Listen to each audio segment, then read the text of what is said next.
মা বলতেন, কর্মফল ভুগতে হবে।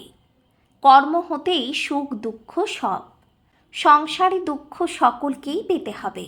ভগবানকে ডাকলেও দুঃখ তো ভগবানের দয়ার দান।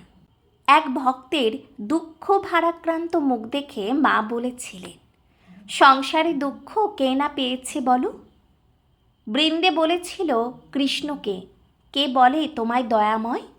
রাম অবতারে সীতাকে কাঁদিয়েছ, কৃষ্ণ অবতারে রাধাকে কাঁদাচ্ছ।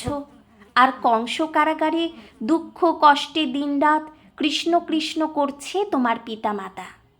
তবে যে তোমাকে ডাকি তা এই জন্যই যে তোমার নামে সমন ভয় থাকে না। মার উপদেশ শুধু তত্ত্ব কথা, কথার কথা ছিল না। যারা মার নিজের মুখের কথাগুলি শোনার সুযোগ পেয়েছিলেন, তাদের জীবনে ওই সব কথা আশা ভরসা সান্ত্বনার মতো ছিল। একটি ঘটনা তাহলে বলি, আশ্চর্যজনক ও মর্মস্পর্শী। মার বিশেষ স্নেহভাজন সন্তান চন্দ্রমোহন দত্তের বাবার ক্যান্সার হয়েছিল। শ্রীমার নির্দেশে তিনি তার বাবাকে কলকাতায় নিজের বাড়িতে এনে চিকিৎসার ব্যবস্থা করেন। শরৎ মহারাজের উদ্যোগে কলকাতায় বড় ডাক্তার চিকিৎসা করেন।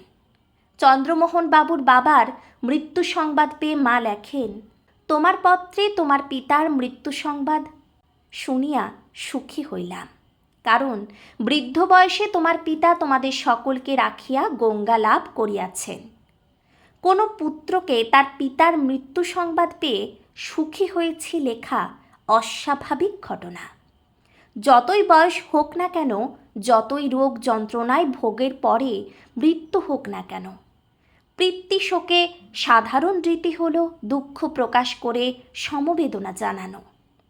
কিন্তু মা সাধারণ ছিলেন না, তিনি অসাধারণ অনন্যা ছিলেন।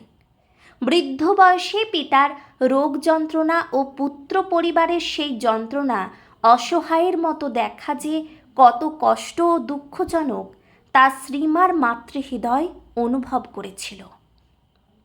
সেই করুণ দুঃসহ কষ্টের অবসানে তিনি সুখী হয়েছিলেন। সেই মনের ভাব ব্যক্ত করা শ্রীমার পক্ষে সম্ভব ছিল। পিতৃবিয়োগ কাতর পুত্র তা উপলব্ধি করেছিলেন। সেই ঘটনার স্মৃতিচারণ করে তিনি বলেছিলেন, বাবার মৃত্যুতে আমি খুব ভেঙে পড়েছিলাম, কিন্তু মায়ের চিঠি পাবার পর আমার সব দুঃখ শোক এক মুহূর্তে কোথায় চলে গেল। জয় শ্রী মা শারদামণি, তোমার চরণে শত কোটি প্রণাম।